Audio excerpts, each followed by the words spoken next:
სად არის ამაღლებული მჭერმეტყველება? ჰაერში გაიფანტა.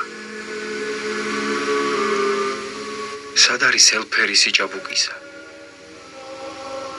დაიღუპა. სად არის დიდება?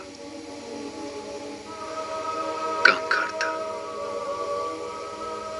სად არის სიჯანსაღე სხეულისა? ავადმყოფობამ შეამუსრა იგი. სად არის სიმდიდრე და ქონება? ნაწილი ღმრთისადმია შეწირული, ხოლო ნაწილი ადამიანურმა შურმა მიიტაცა ბოროტ მოქმედთა ხელით.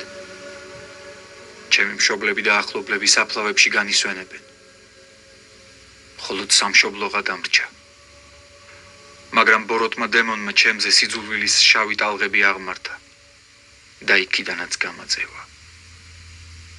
ახლა მე მარტო ხელამგზავრი ვარ. უცხო მხარეში დავეხეტები, წუხარებით სავსე ცხოვრებასა და მიხრწნილ სიბერეს მივატრებ. არც ქალაქი გამოჩნია, არც საყდარი და ვეღარც სულიერ შვილებს ხედავ. თუმცა მათს ეს რუნვით ძლიერ ვარ დამწუხრებული, დღესა და ღამეს მარტოობასა და ხეტიალში ვატარებ. სად დასცილდება ჩემი სულის სხეულს? სად შევხვდები აღსასრულს? რომელი მიწა, რომელი გლახაკთმოყარე სამარე შემიფარებს? ვინ დამიხუჭავს სიკვდილის წინ მიმხრალ თვალებს? მართლმორწმუნე და ქრისტეს მეგობარი თუ ვინმე ღმრთის მგმობელი? ყველაფერი ამაოა და ქარს მიაქვს. მე კი სულ მოკლეს მაწუხებს აზრი, ჩემს სხეულს კუბოს მიაბარებენ თუ გარეულ მხედთა შესაჭმელი გავხდები. ფერფლად ვიქცევი და ჰაერში გავიფანტები თუ კუბოს გარეშე სადმე უფრსქულში ჩამაგდებენ. მდინარე დამალპობს თუ ხანგრძლივი წვიმები. თუმცა